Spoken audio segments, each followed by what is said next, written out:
This will be part 2 of my build showcase series, and it is the Hammer Wizard.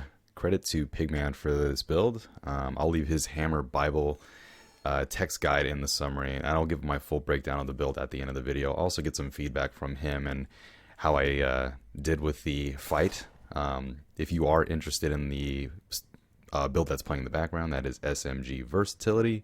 That was my first video. Where once again I give a full breakdown. And what I'll do here is I'll go through the pros, the cons, maybe what I would change. Pigman's not gonna like that, and also maybe like the difficulty of the build. So that will all be at the end.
And that was the Hammer Wizard doing the quad naga fight.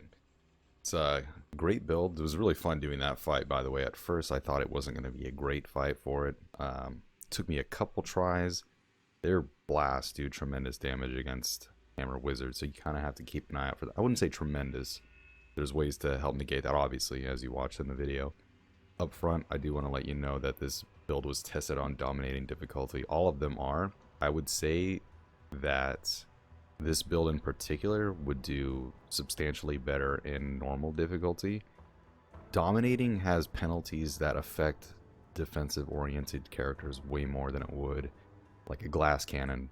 So a lot of this stuff is hypos, being on cooldown for longer, your health is a lot lower, that aren't as effective, if I remember right. I can't remember, it's been so long since I played normal, but I know the hypo CD, obviously, and the health reduction. So I do also want to mention, feats are not in order in this build. You can kind of figure those out on your own, but this is just what I have for, you know, these are the feats. It's also a general guideline. There's a couple other things in here, like for instance, Pig says to pick up Super Slam, which I don't think is great in he's acknowledged this himself. I don't think it's great in dominating insight, and you're using a regen vest, which you really should be using a regen vest because the health that you'll regen is much better than a sturdy vest. So Super Slam, which let's look it up real fast, grants you a special attack with a sledgehammer that deals normal damage plus 20% of the attacker's maximum health as additional damage. So, I mean, that's probably only like maybe 100 damage every 3 turns. That's probably me being generous. I know the health over here says 825, but I think it's cut in half in dominating. And then there's also, I get some health from Juggernaut, so yeah, I think it would probably be around 100 damage, which is not that great for a 3-turn cooldown and a full feat slot that it takes up.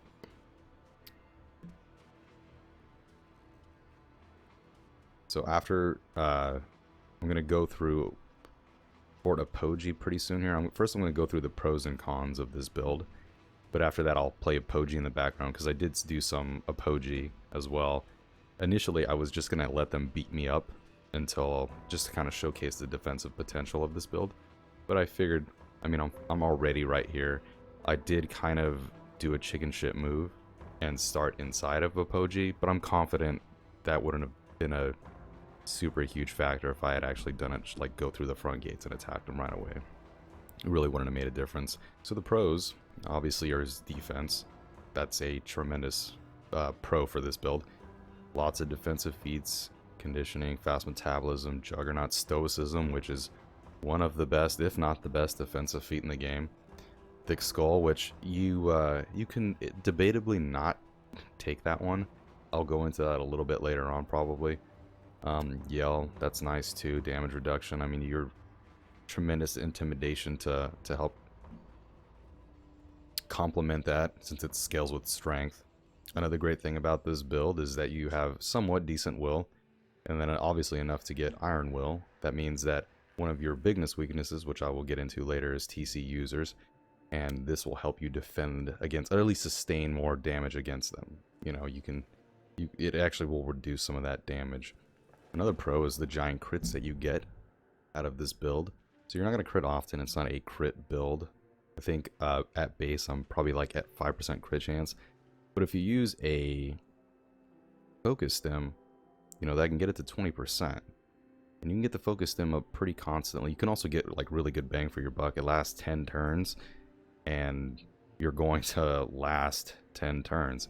This build is about sustaining long fights, outliving the enemy. You know, they're going to take their shots, throw them at you, then you can fire back at them. Your natural high strength also allows you to use Baylor's Hammer. So you're at 17, you'll eat a Brat Ham Barbecue. You can also save Scum Junkyard Surprise. I don't have the patience for that, so I don't do it. But with the Brat Ham Barbecue, you'll be at an 85% chance to hit the hammer, which is, you would think is not great, but since you have so much sustainability, it's okay to miss. It's not that big of a deal if you miss, because all the extra damage when you do hit will make up for that, and you can afford to make misses since you can take all those hits. This build also has tremendous CC. You have Imprint, Force Field, Electrokinesis, Telekinetic Punch. So lots of stuns, lots of ways to catch up to an enemy that's either running from you or contain them, keep them in so they can't get away. Oftentimes a sniper or an SMG guy is trying to LOS me.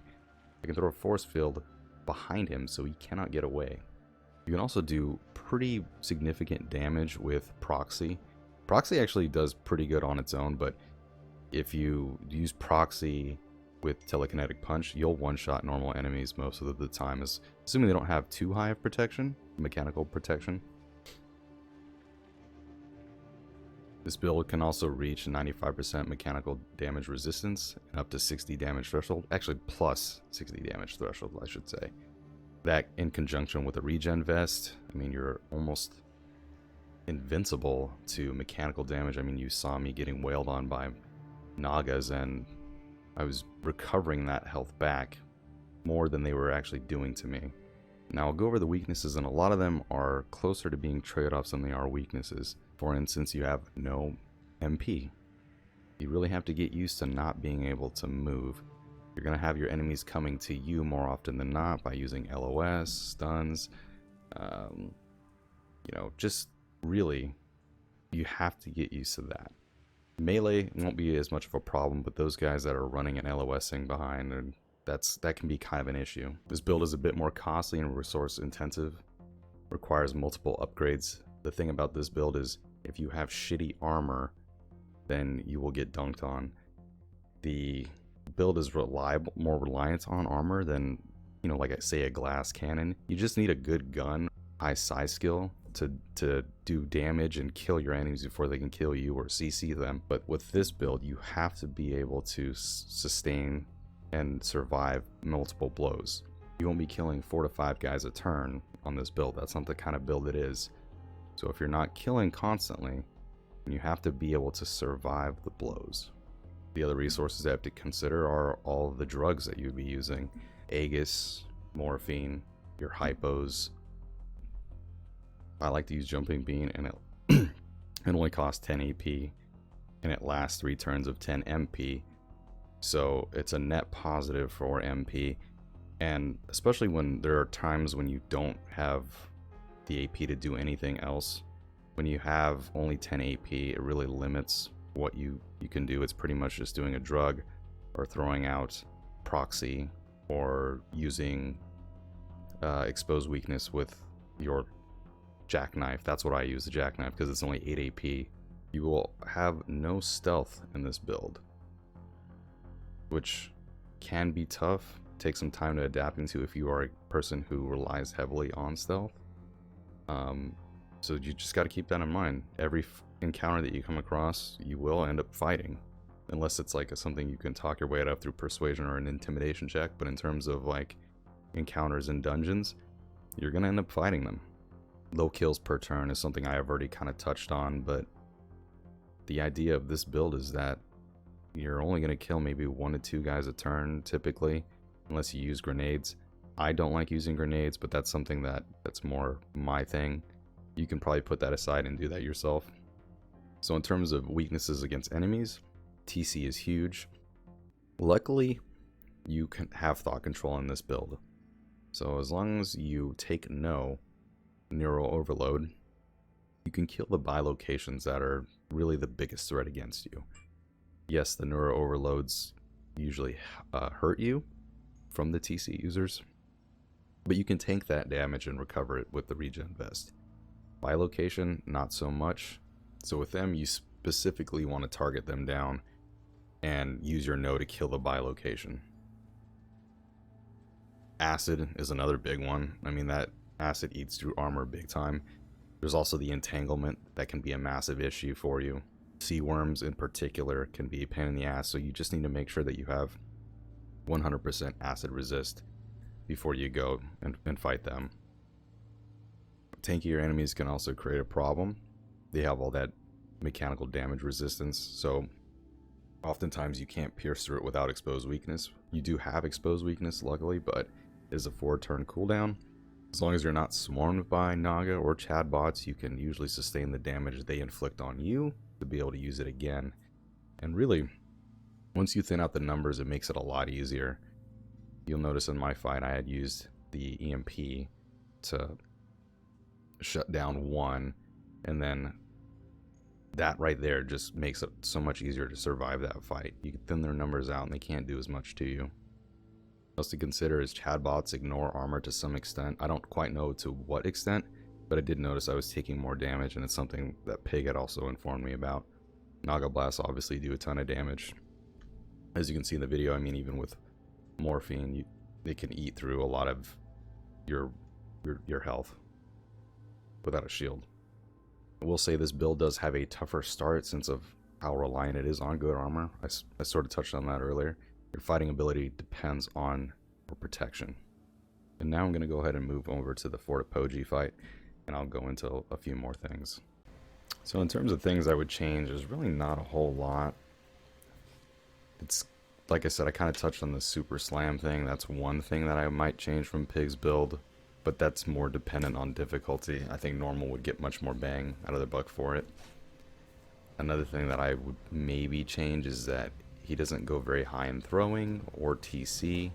I don't quite remember exactly where he puts his points, but I found that I had a lot of excess points in the game with excess skill points, so that's what I kind of did with him, as I put him in throwing or TC. I found that TM would add really nothing to the build, or not much really. Stasis is great, but you already have so much sustainability that I don't know it's worth the 70 points just for that alone. You only have 4 psi slots anyways, so you're giving up your CC or defensive skills that you kind of need. I always kind of found that even 4 slots with just the 2 schools that I have was already tough enough as is. So I don't really think TM is a good candidate for that. Not really missing out on any other skills with Dex or Agi related. This is pretty airtight, to be honest. I feel like there's a lot of synergy with everything that Pig had built into this. Now in terms of difficulty of this build, I do think that if you can learn to let the enemy come to you, then it's really not that big of a deal. You really have to be able to understand the best way to approach every encounter, and then you can't really chase after people with your no MP. And it's just not an effective way to use this build. Let them come to you. Here's a quote from Pig that really summarizes my thoughts kind of on the build, and I mean, he kind of outlined it for me too, and it makes a ton of sense. When regarding to tank builds, people usually have the wrong mindsets. You won't get to kill everybody in 1 to 2 turns. You will get shot, and you will get damaged. You will have to fight every fight. No way around it. This is the tank mindset. You need to mentally hardwire yourself for it. If you play a tank tin can build as a glass cannon SMGer, it will suck and you will hate it. So change the mindset. Know what you're getting yourself into. And I think that's a good point. You just have to be able to get them to come to you. And be patient, man. You're going to take the hits. And at first it might feel a little uncomfortable that you're like, I'm getting dished out on, and I'm not doing anything back, or very little. But slowly you'll see that you're chipping away. One thing I kind of recommend is getting a cheat engine. The in-game speed isn't fast enough when you're getting, pelted by a dozen dudes. It takes a long time, some of these fights. So that's one thing I would recommend picking up. One last thing to really keep in mind is you need to know when you need to shed your metal armor and throw on your Striders plus your Rat Hand Regalia. There's just certain fights where you're not going to be able to just tank the damage and sustain it. You just can't. TCers are too strong. And again, you don't have the kill potential. Sometimes you don't have the range to kill them before they kill you. So you have to be able to just get in, get out, smash their shit in. Maybe you can, flash their buddies and then get out and rinse and repeat. You throw your armor back on and go at it. Lunatic Maul comes to mind. I know I had to shed my armor on and put on the Rat Hand Regalia to get that fight done. So that was pretty much the last thing to consider in terms of the build itself. I'll let this play out in the background while I give out my outro. If anybody has any builds that they want me to try, I already have a couple lined up in the books. The next one will probably be a spear build. I've been wanting to try them out a little bit, and a buddy of mine, MacFar, had recommended one. The one after that is Retard Sniper, which is by Roberto. He's on the Discord. He's a really good dude. He recommended that build, and it does a ton of damage. The problem is it's 3 int. I wouldn't say it's a problem. It's a weakness that you'll have to deal with, but it's tremendously strong. It has over 100% crit, if I remember right. Tremendous kill potential. So that one I'm looking forward to. It'll be a nice change of pace for what I have here.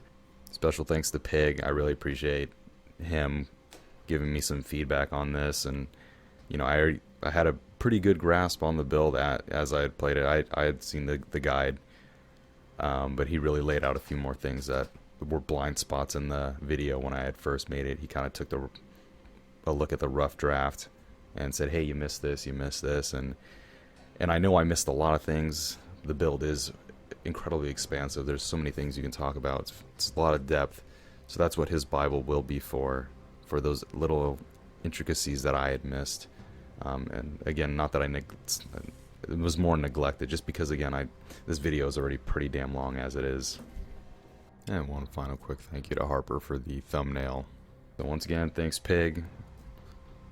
And I look forward to making more of these videos. Let me know what you guys think. If there's something that I can do to improve the build videos, I'm open to feedback. I love feedback. I love that people are watching them. My last video at this time has over 125 views, which is pretty incredible for an obscure Serbian game. So we'll see what happens. Thanks, guys.